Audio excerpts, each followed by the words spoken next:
ದಕ್ಷಿಣ ಕನ್ನಡ ಜಿಲ್ಲೆಯಲ್ಲಿ ನಿರಂತರವಾಗಿ ಸುರಿತಾ ಇರುವ ಮಳೆಗೆ ಜನಜೀವನ ಅಸ್ತವ್ಯಸ್ತವಾಗಿದ್ದು, ಅದೇ ರೀತಿ ಜಪ್ಪಿನಬೊಗರು ಭಾಗದಲ್ಲಿ ಕೃತಕ ನೆರೆ ಸೃಷ್ಟಿಯಾಗಿ ಊರಿನ ಜನ ಸಂಕಷ್ಟ ಪಡುವ ಪರಿಸ್ಥಿತಿ ಎದುರಾಗಿದೆ.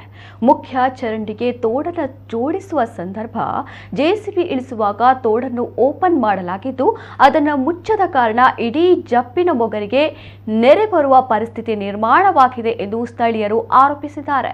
ಇನ್ನು ಜಪ್ಪಿನಬೊಗರು ಮುಖ್ಯ ರಸ್ತೆಯಲ್ಲಿ ಕೂಡ ತೋಡು ನಿರ್ಮಾಣ ಮಾಡುತ್ತಿದ್ದು, ಕಾಲದಲ್ಲಿ ಯಾರಾದರೂ ತೋಡು ನಿರ್ಮಾಣ ಮಾಡ್ತಾರಾ?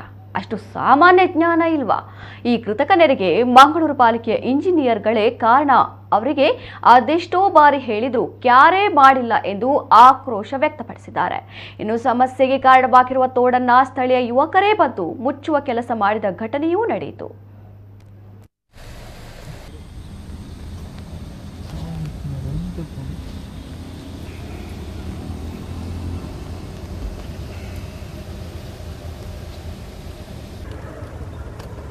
कितना कार उल्लू अल्पोंडा